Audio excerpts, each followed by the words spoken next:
Have you ever found yourself in that familiar weeknight scramble, staring blankly into the fridge, desperately searching for that meal that's quick, genuinely healthy, and somehow miraculously delicious enough to please everyone? Oh, definitely. It's the holy grail of dinner. Exactly. It's this universal quest. And you might wonder, how can one, simple ingredient, say ground turkey, actually transform dinner into something that ticks all those boxes and does it, efficiently? That's a great question. Well, today we're taking a deep dive into precisely that. Our focus is a delicious ground turkey casserole recipe from Goorecipes.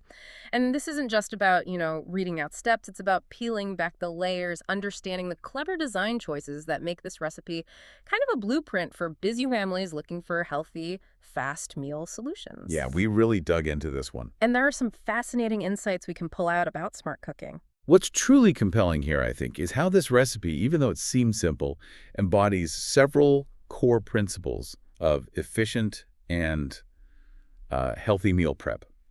It manages to come together in roughly 60 minutes total. 60 minutes total. Yeah, that's about 30 minutes of active prep and then 30 minutes of just hands-off baking time. Wow. Okay, that speed immediately jumped out at me. We're talking about a meal that's maybe 25% faster than what you'd expect from your average casserole recipe. Pretty much, yeah. When you're juggling work, school, everything else. That kind of time saving isn't just like a nice to have. It's a strategic advantage, right? For getting a wholesome meal on the table without feeling completely wiped out. Absolutely. So how does it achieve that speed without, sacrificing flavor? Well, it's really all in the foundational ingredients and how they're used. Smart choices. You start with a pound of ground turkey, okay? Then a can of low-sodium diced tomatoes, and this is crucial, 1 cup of uncooked brown rice. Uncooked, right. Not pre-cooked. Yeah. Exactly. Or you could use quinoa if you needed gluten-free. Then there's a cup of low-sodium chicken broth, rinsed black beans, a small chopped onion, 2 cloves of minced garlic, a cup of frozen corn, fresh works too, of course, and then a really thoughtful spice blend. 1 teaspoon each of cumin and chili powder, plus your basic salt and pepper. Okay. And naturally, that inviting finishing touch. A cup of shredded cheese, maybe cheddar or mozzarella, and some optional fresh cilantro for garnish. What's smart here, and I think this is something you can apply way beyond just this casserole, is how it builds flavor right from the start. Exactly. This casserole uses what chefs often call flavor layering. So those aromatics, the onion and garlic, you saute them first. It's not just about softening them. It's about coaxing out their essential oils, building that foundational aromatic base for the whole dish. Right. Then, when you brown the ground turkey, you season it right then and there. While it's browning. Yes. This infusion over top dressing idea ensures the spices really penetrate the meat. It creates a deeper, more cohesive flavor profile than just sprinkling seasoning on top later. That makes sense. You're maximizing the impact up front. Precisely. Now, you mentioned the uncooked rice. I think a lot of people might be tempted, maybe to save time, to use already cooked rice in a casserole like this. Why is uncooked specified here? What's the strategy? That's a really critical design choice, actually. And it addresses a super common casserole problem, mushy rice. Yeah. Nobody wants that. Right. So by using uncooked brown rice, the grains absorb that flavorful broth directly as they bake. They swell up and cook perfectly tender inside the dish. If you use pre-cooked rice, it would just soak up way too much additional liquid, and you'd end up with that undesirable mushy texture. Okay. This way, the rice keeps its integrity, adds to the texture instead of, taking away from it. It's basically a masterclass in moisture management within a one-pot meal. Clever. So once those core bits are ready, the aromatics, the browned and seasoned turkey, everything else essentially just gets combined. Pretty much. You mix the brown turkey, diced tomatoes, chicken broth, black beans, corn, and that all-important uncooked rice. Nice. Stir it all up so it's evenly distributed. Okay. Then that mixture goes into a greased 9 by 13-inch baking dish. Cover it with foil. Foil first. Yeah, foil first. Into a preheated oven, 375 Fahrenheit, which is about 190 Celsius, for 30 minutes. And that initial bake, that's where the rice cooks and the flavors really start to meld together. That's exactly where the magic happens. After that half hour, you pull off the foil, sprinkle on your shredded cheese. The best part. Always. And then pop it back in, uncovered, for another, say, 5 to 10 minutes, just until it's all bubbly and golden brown. Nice. Then just let it cool for a few minutes before you serve it. Maybe add that fresh cilantro if you're using it.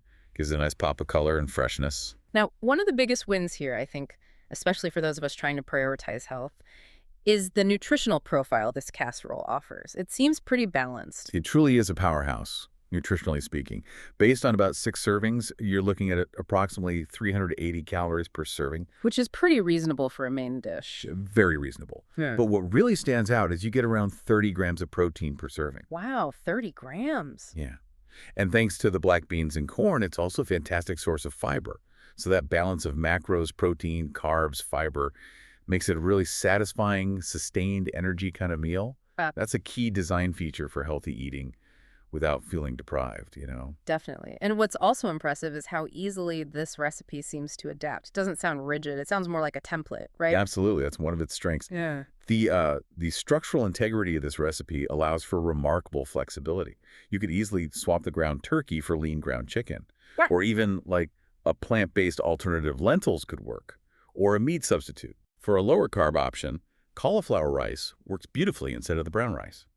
It soaks up those flavors just as well. Oh, good tip. If dairy is an issue, you could use fat-free cheese or even nutritional yeast for that kind of cheesy umami flavor. Nutritional yeast, interesting. Yeah, and for an extra nutrient boost, tossing in some chopped spinach or maybe some bell peppers adds vitamins without really messing with the core flavors too much. It's really built for customization.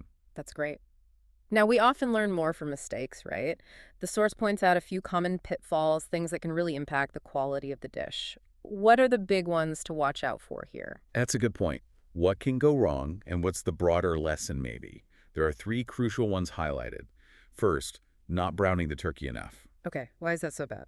Well, that browning process, the Maillard reaction, that's where those deep, savory, almost meaty umami notes develop. If you rush that step, the whole dish will just taste flatter, less flavorful. Got it. So patience pays off there. Definitely. Second pitfall, overcooking the rice. Or, as we discussed, using already cooked rice. Right, the mushiness factor. Exactly.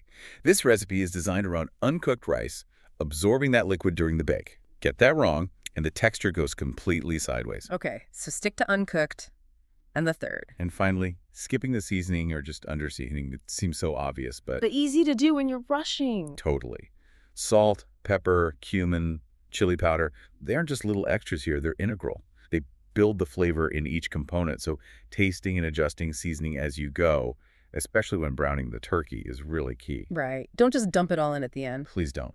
Okay, so you've made this delicious, adaptable meal. You've avoided the pitfalls. How do you maximize its enjoyment beyond just night one? The source had some smart serving and storage tips. Yeah, thinking beyond the first meal is smart. For serving, look, it's fantastic just on its own, but it pairs really beautifully with something fresh, like a simple green salad with a light vinaigrette. You could also serve it with whole grain tortillas, maybe let people make little wraps, or just some crusty whole grain bread to soak up all those rich juices. Bread is always good. What about leftovers? Stores like a dream.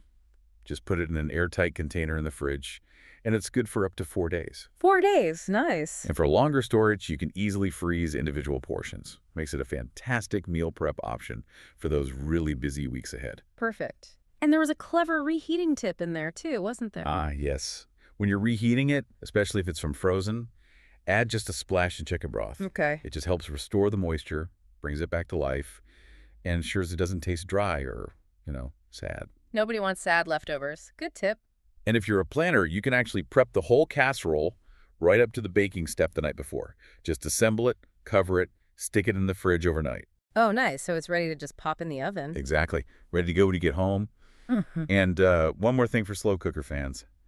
You can adapt this. Really? How? Cook the mixture, basically everything except the cheese, on low for about 6 hours or on high for maybe 3 hours. Then just stir in the cheese towards the very end until it melts. Very versatile. Extremely. So when we wrap this all up, what does this deep dive really reveal? It shows us that this ground turkey casserole is, well, it's way more than just another recipe, isn't it? Absolutely. It's a hearty, genuinely health-conscious, and incredibly adaptable meal that can pretty seamlessly fit into almost any weekly dinner rotation. It feels like it's truly designed for ease, deliciousness, and broad appeal. And I think, this wasn't just about walking through the steps ABC. It was about uncovering those underlying design principles: efficiency, nutrition, versatility in cooking. It's about respecting your time and your health goals with clever culinary strategy baked right in. Yeah, strategy is a good word for it, which leads to a final thought for you to maybe mull over. If a simple everyday casserole recipe can hold so many surprising nuggets of efficiency and adaptability, what other everyday tasks or routines in your life might benefit from a similar kind of deep dive? You might reveal unexpected ways to save time, boost nutrition, or maybe just make things a little bit easier.